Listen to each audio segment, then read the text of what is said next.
currently as it is right now, it just feels very, we did this. We're very proud of it. We put a lot of work into it.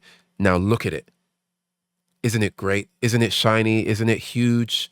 And I'm like, yes, it is all three of those things. But wouldn't it be great if I'm interacting with what you've created in a more meaningful way?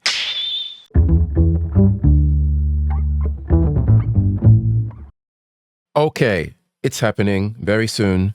Summer Games Fest, June 4th or 5th, something like that. Crap, which date is it? Hold on, 1 second. Emergency. Yes, June 5th. June 5th. Be there or be square. People don't even say that anymore, but I just said it. What are you going to do about it? That's right, nothing. So, considering that we're most likely going to get some kind of Monster Hunter Wilds expansion announcement at Summer Games Fest, it is time. We are in the season. We are in the festivities for predictions and hopes and dreams and desires for what we would like to see in said expansion. Now, for the uninitiated and for those who are unaware of what a Monster Hunter expansion entails, it is essentially a very chunky, meaty DLC pack where they add a bunch of new content and a bunch of new monsters. Usually they'll add like a end game feature that allows you to grind to achieve something, because it's like when the expansion comes out, it's going to be what you're going to be playing until whatever the next Monster Hunter game is. So it's usually quite big. And I have my wishes for what I would like to see in this expansion, whatever it's going to be called. We had World, and then we had Iceborne, we had Rise, and then we had Sunbreak. There's been iterations of this in the past as well. I don't know what Wilds is one is going to be named. Maybe like something to do with the Wild, Monster Hunter Wilds. Come on, think of a fancy name right now in the next 5 seconds, or I'm going to have to edit this out and I'm going to look very stupid. Whatever. Let's just go with Monster Hunter Wilds Electric Boogaloo. So I'm about to hit you with my top 5 of what I would like to see in this Monster Hunter expansion, Electric Boogaloo. Some of them I think are definitely going to come true. Some of them are a little bit maybe wishful thinking or me sniffing on some copium. However, I put a lot of thought into these 5, and I would like you to go down below. Not the below you're thinking of, you dirty, dirty person. Go down below in the comments section, okay, and share with me what you would like to see in said expansion. And if you think my ideas are complete trash, Garbo, directed and produced and written by Garbo Garbaggio, the famous Italian director from Venice. Is that even in Italy? I hope it is, because I'm going to look really stupid if it's not. And let me know what your thoughts are. So let's get started with number 1.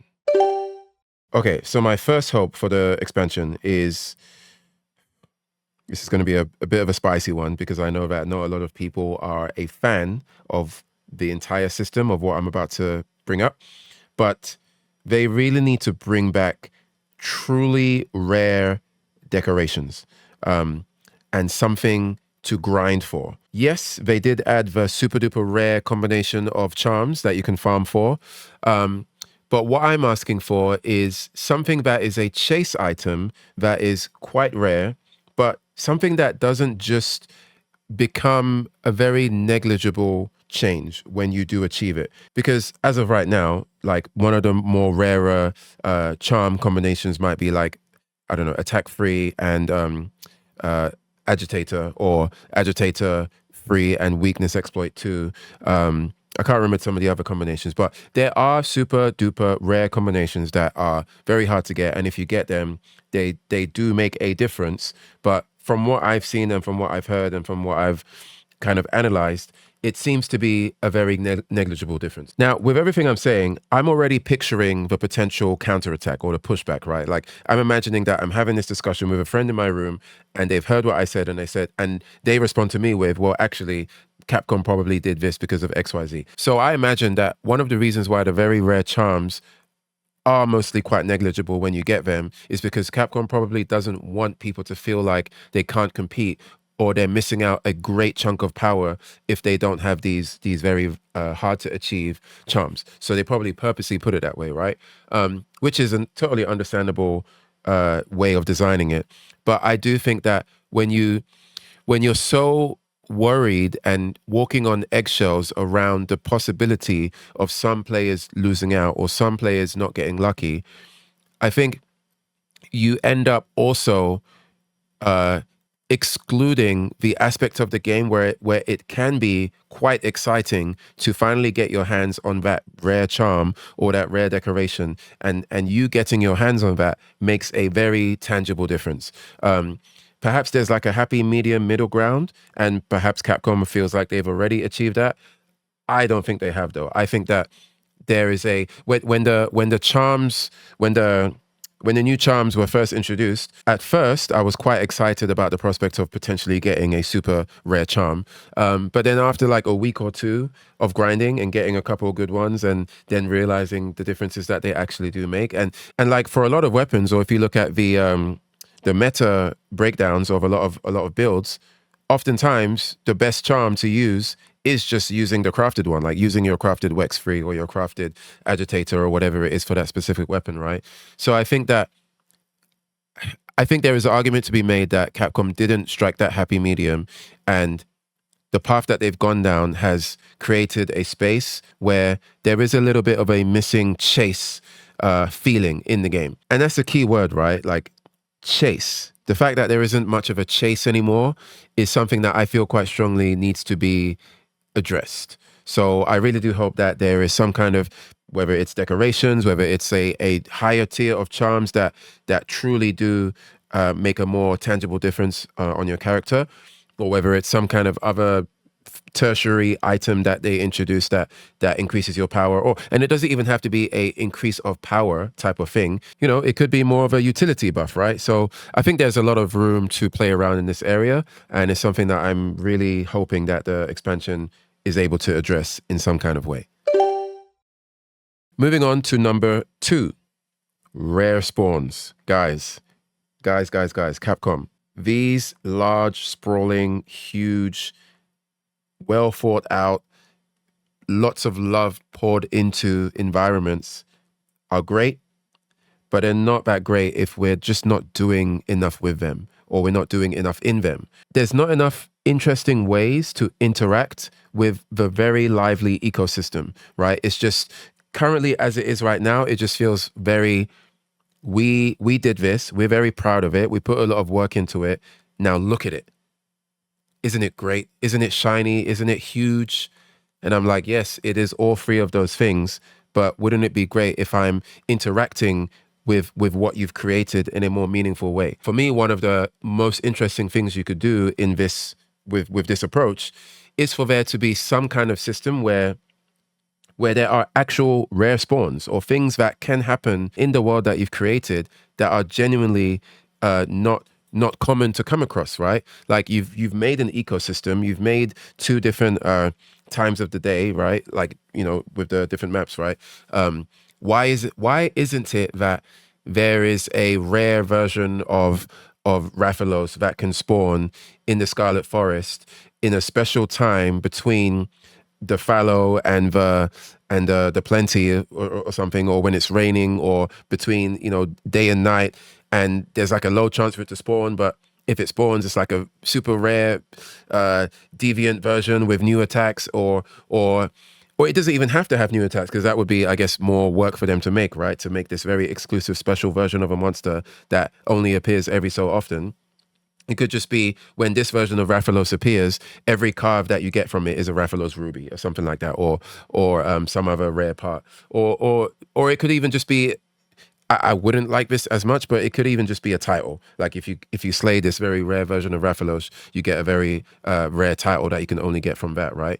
And I think what that would do is that it would revitalize the, well, no, I can't even say revitalize, because it was never itemized in the first place. Like, people weren't really exploring the world like that. So I think what it would do is it would create a new lane, a new avenue for people to purposely go out into the world and find stuff and camp out in this area or look for clues, right? Like, even like in this hypothetical example where there's a rare Rathalos, like you could make it so that you need to find clues, or depending on how many clues you see around the map, increases the chances that the Rathalos will spawn. So let's say the Rathalos always spawns in Area 7. I can't remember exactly what's in Area 7 in the Scarlet Forest, but let's just say Area 7, right? Always spawns in Area 7. But in Area 2, if you see scratches on a specific tree, then that increases the chances that it will spawn at this time by 10%.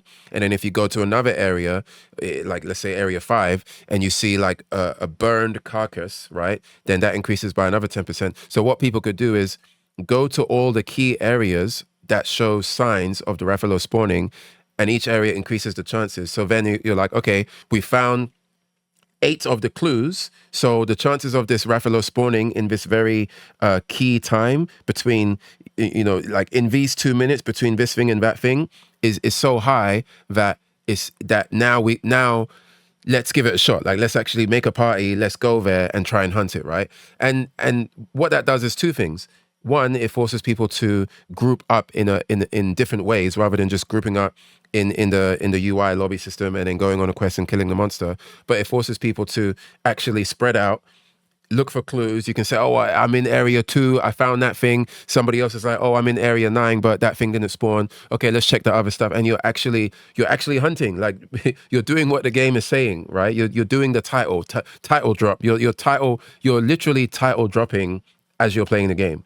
And I just think that's just such a missed opportunity. So, and again, it doesn't have to be in the form of rare spawns, but this is just in my opinion, the most clear and crystallized way to really lean into the hunting aspect and also take advantage of the giant maps that they've created.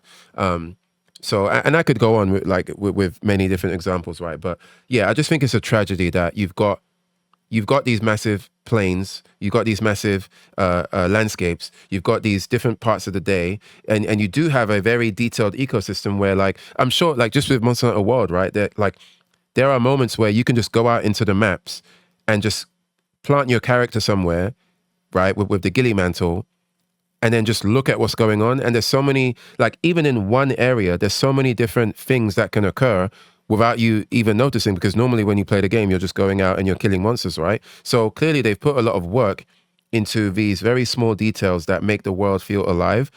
I think the perfect marriage of this is not just having it as a visual, but making this loving and caring attention to detail have some kind of way to be involved in the gameplay as well, right? And I'm not saying that it currently is completely not involved, because I'm sure there's like rare endemic life that you can catch, right? Or some of the stuff that does have some kind of gameplay consequence. But I don't as it is right now, the consequences are not heavy enough. They're not weighty enough. They leave a lot more to be desired. So that would be my number 2. Some kind of rare spawn system that forces players to work together in unique ways that are currently not in the game, that can promote a lot more excitement and teamwork and basically hunting in the Monster Hunter community. And this idea of mine smoothly transitions into my number 3. Basically, I would really like there to be some kind of expert mode where the player is forced to kind of live off the land and do more, again, harkening back to my previous point, which is kind of promoting being more of a hunter. I would really like it if like, I understand that the quality of life added with the multiple camps and the restocking, and in wilds where you have your the sacred, like halfway through the quest, you get like a delivery in your sacred pouch and you get more items and stuff. That's not going anywhere, and I'm not the greatest fan of it, but it's here to stay, and okay, fine. But I really do think that there should be some kind of endgame activity or some kind of side mode, maybe like some kind of survivor mode or something like that, where you are forced to go into a map and you just, once you're in there, you can't go back to camp to restock. And firstly, what that does is that it kind of revitalizes the whole preparing for your quest, the same way it used to with a lot of the older games. I mean, for those that don't know, I am a person who started super a long time ago with my first Monster Hunter game was on the PSP, Monster Hunter Freedom. Actually, I remember my older brother got me a PSP from Japan, and it had Monster Hunter Portable first. It was the first one. It just was before Monster Hunter was even out in the West. And I remember trying to play it in Japanese, there's me stupidly thinking like, oh, this red icon, it looks like a piece of meat. It's got like some Japanese characters next to it. I need 3 of them to make this sword. I remember being on a quest and I killed this thing, and that thing gave me a red meat looking icon. And I go to the menu and I'm like, oh no, there's a very different red piece of meat looking icon. It's the same icon, but there's a different kanji next to it. What monster drops that? And I have to go and like, I don't even know if there was like a game facts guide back then. There probably was. But anyway, needless to say, I did not get very far in Monster Hunter Portable first. But then eventually Monster Hunter Freedom 1 came out on the PSP with the official Western release, and I've been playing ever since.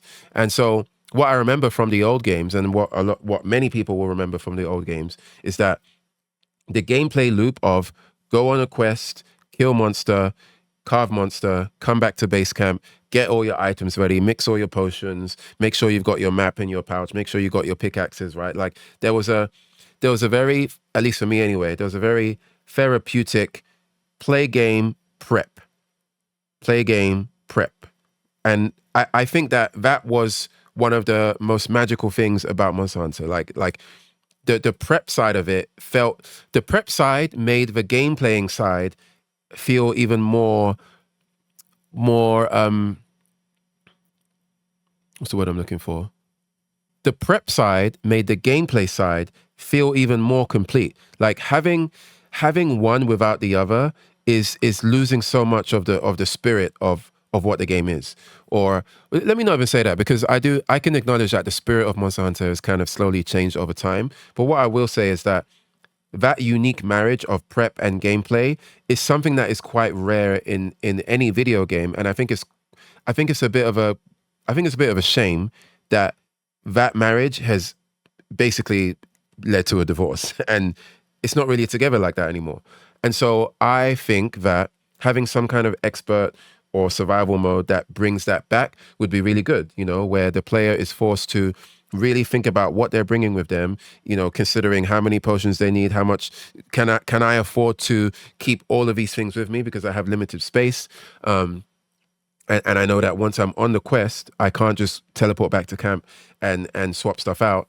And I think that would create for a very that would do multiple things. One, it would be a lot more. It would bring back the marriage kind of relationship that I'm talking about. It would make a lot of hunts a bit more challenging in a meaningful way, outside of just big monster hit harder, big monster has more health, right? It's more challenging because if you run out of potions, you're basically screwed. Or you're not always screwed if you run out of potions, because A, you can find more potions in the field, right? Or it creates a moment where it's like, I got no more potions, I can't afford to get hit too much. And now when you actually defeat the monster under those circumstances, it just enhances the experience, right? So I think that has a lot of value there too. And even lore wise, like you could easily make it make sense. Like, oh, right now the guild can't afford to send you these materials because there's a crazy situation going on, and scarcity is everywhere, and we can't help you as much as we used to before. So when you're out there, you're on your own, buddy. Like you gotta live off the land, right? So it could even work in that aspect. And I actually think that my prediction is that in the Wilds expansion, there is going to be some kind of mode like this. Maybe not in the exact way that I'm describing it, but yeah, I find it hard to believe that they've made these huge maps and they don't utilize it in some kind of way. Like a mode like that would enhance the game in like a myriad of ways, like ways in which a lot of people probably don't even realize, right?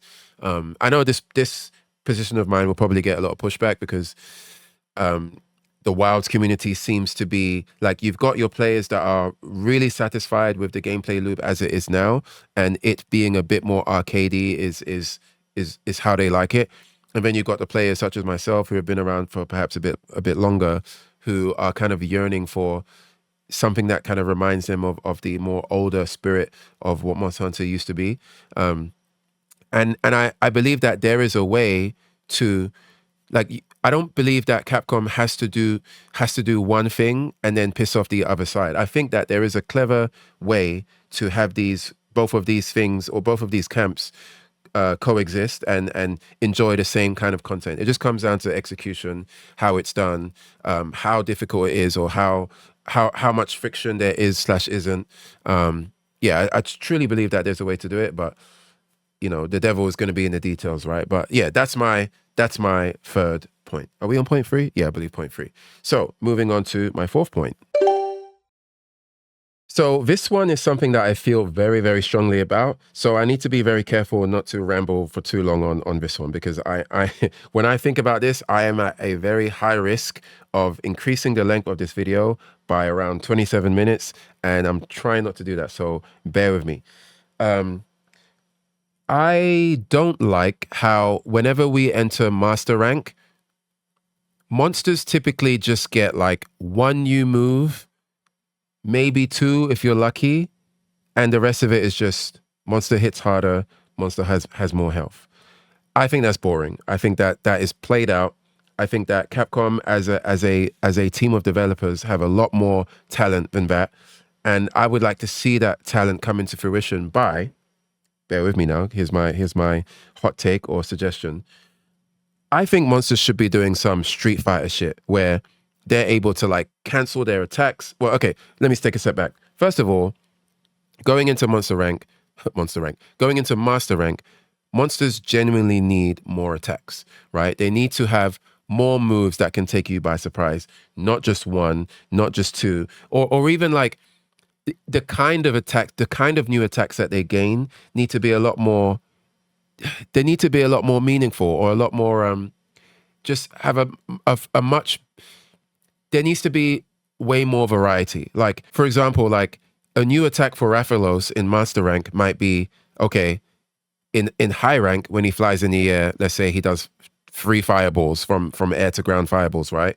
And then in master rank, he might do 5, or he might do 6, or he might just stay up in the air for a bit longer.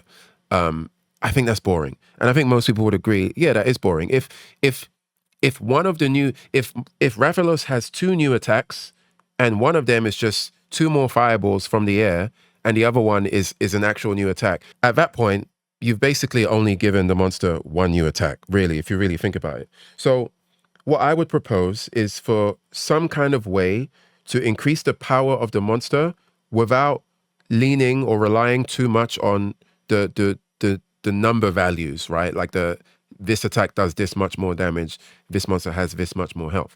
So what I would propose is a way for the monsters to be a lot more unpredictable. Now, I don't just mean monsters should be like badly designed unpredictability where they're just doing attacks that don't make sense even within like the framework of who and what that monster is and how they move and stuff, right? Like it makes sense that Rathalos flies in the air, you know, flies around, shoots fireballs, dives at you, tries to, you know, hit you with its feet, right? Like that all makes sense within the choreography of how a monster like that would fight. And so it wouldn't make sense if now he's in the air and then like he friggin' teleports to the ground, like not actually teleports, but like just suddenly like just frame jumps from the air to the ground and then does his charge attack where he runs into you, or does the from the air, goes to the ground suddenly and then does a tailspin, right? What I mean is for more, when I say canceling, like on some Street Fighter stuff, and for those who are unaware, because I shouldn't assume that everybody knows what a cancel is, although most people who play Monster Hunter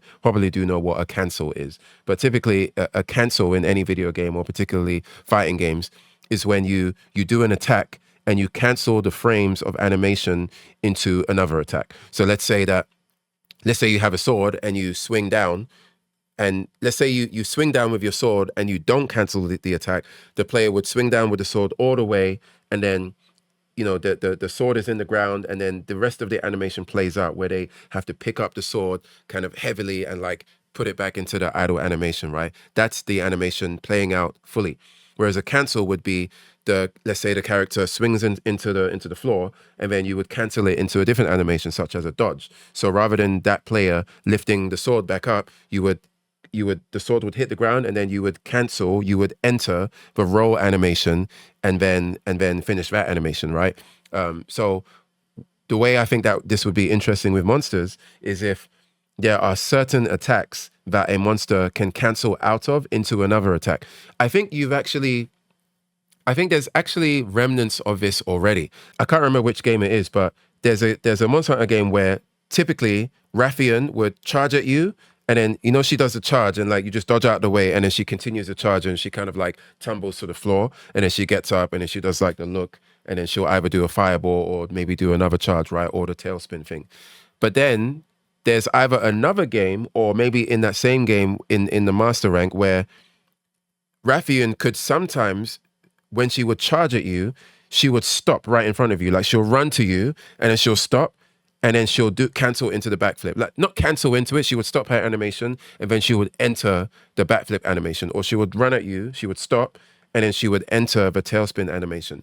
I think that concept could be expounded upon further, where it's even more dangerous, where there are more attacks that monsters can stop and enter into another attack, or maybe rather than just stopping it, they straight up just cancel into it, right? Like in this example, maybe instead of Rathian charging into you and then stopping and then entering her backflip, she could charge into you and then cancel into the backflip. So it's a lot more rapid, and it's something that you have to watch out for a lot more. Like watch out for the possibility that she does this.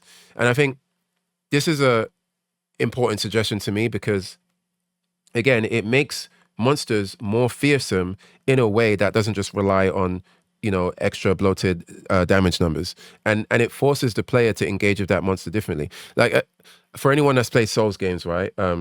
Sekiro is one of my favorite games of all time, just from raw combat perspective. Like I was just about to go on a diatribe of exactly why Sekiro's combat is just like so unparalleled in so many areas, but let me let me fight the temptation. But what I will talk about is, if anyone has played that game and you've played Owl, whether it's the regular Owl or Owl Father, the version in the secret ending that you can get, the much harder one.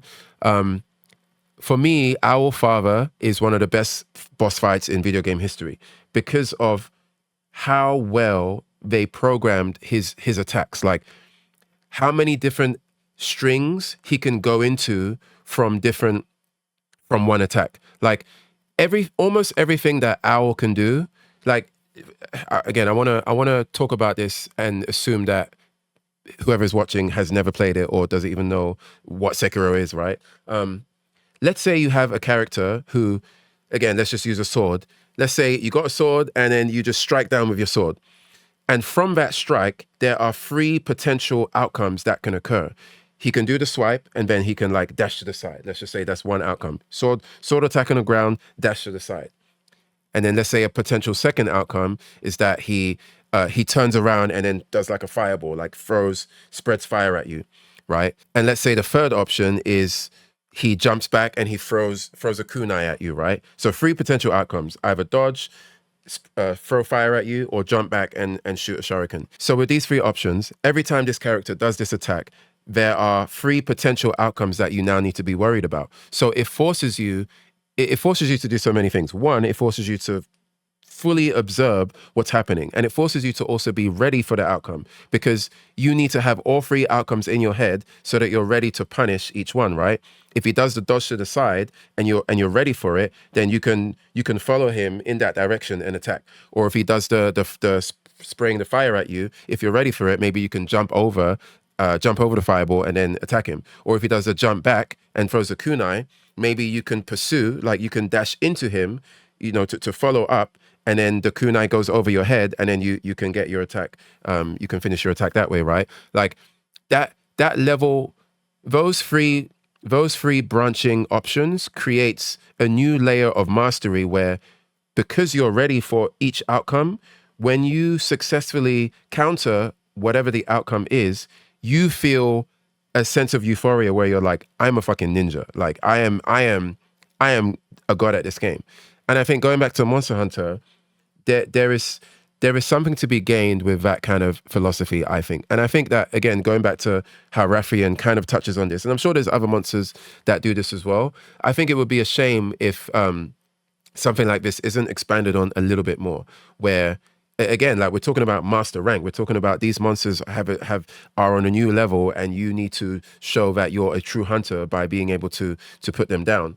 And I just think that you're not really a true hunter if what you're putting down is just like a monster with more health, right, and does more damage. So again, I think that Capcom could really truly lean into, and it's Capcom we're talking about. We're talking about some of the best developers in the world, especially when it comes to combat. You know what I mean?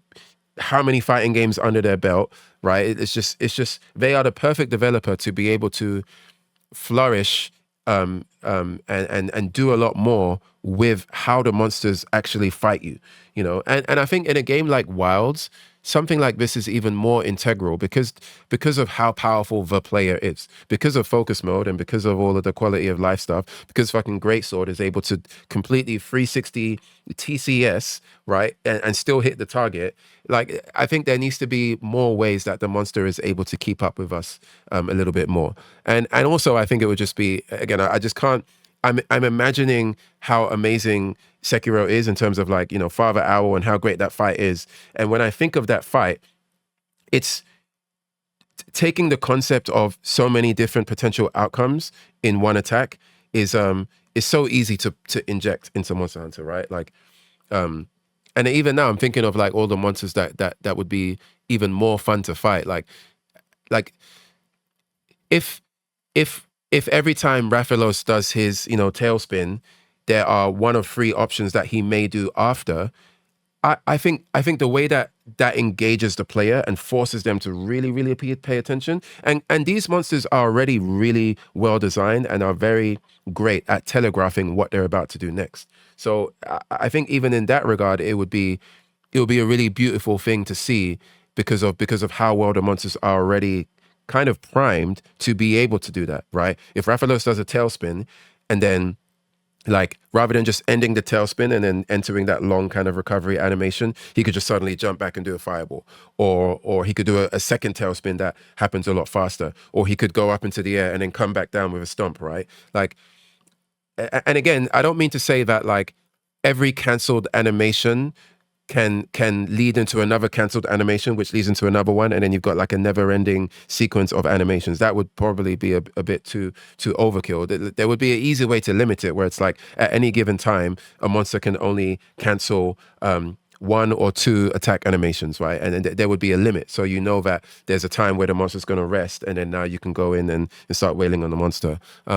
Yeah, let me not ramble too much on that point, but basically, point number 4 is, when we go into master rank, let's do something a bit more spicy than just increasing their health and increasing their attack numbers and perhaps giving them just one, maybe 1.5, maybe 2 new attacks, right?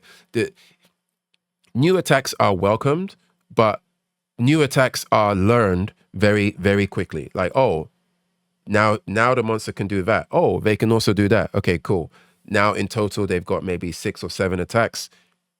Now that I've learned them, it's back to business as usual and the game goes on, right? But I think that it's important for there to be some kind of system where, actually, no, yes, they have new attacks, but you really need to be careful when you're fighting these monsters, right? And it may not even have to be in this form that I'm talking about, where they can actually cancel the attacks. But I think that there does need to be, again, if we're talking about something like Master Rank, where we're talking about the next level of difficulty, I do think that there needs to be some kind of system where you're forced to really be challenged in a way that doing more damage and having more health doesn't challenge you. Time for my last point and the most important point. This is a very, very high level, extremely integral, essential. Life cannot be lived without this being included. And that is Nagakuga, bring him back in the game. You know we need him. Best monster in the verse. Actual ninja. Sickest armor. Evade extender 5. Programmed into it from the jump. Maybe evade window 3 as well, whatever. Like, just give it to me. You know he's going to be in the game. Don't tease us with a, you know, end of the trailer. You see like the red trail in the trees in the blackened forest. Like, just put him in my face. Stop wasting time. So those are the 5 things that I would like to see in the upcoming Monster Hunter Wilds expansion, known as Monster Hunter Wilds Electric Boogaloo. Definitely not going to be called that, but it would be funny if it was. However, I've yapped enough. It's time for you to yap with your fingers down in the comment section below. I would love to know what you guys think about my points. Feel free to argue and call me an absolute loser, idiot, fool of a toque. Call me all the stuff. Just let me know what you think. I'd love to get a discussion going. And I'm excited, just as I hope you guys are excited to see what is going to happen in the near future for this game. For those who have seen any of my previous videos, you definitely know that I had a lot of issues with the game just from a fundamental, foundational standpoint. But they've definitely changed things over time. You know, I think the Omega fight is best fight in the game. I loved the challenge. And also I think Gogmazios, actually no, I'm not the greatest fan of Gogmazios. Let me not tempt myself to jump into a whole another topic. But what I'm saying is that the potential of the game to do a lot more is ever present, and I'm quite curious / excited to see what they do, what they've learned, and how they bring things around going forward. And we all know that, like, you know, the Iceborne to World was just a hard-hitting, great game. The Sunbreak to Rise, you know, for all the people that didn't like Rise that much, most people do acknowledge that Sunbreak, you know, Sunbreak was very good. It did turn things around, and it made a lot of naysayers become sayers. So, you know, the Wilds expansion is most likely going to do that as well. Only time will tell, and Summer Games Fest is going to be our first sneak peek into what we are going to be getting. So please comment down below. Let's get a little back and forth going. And thanks for watching. I will see you guys on the next one. Peace.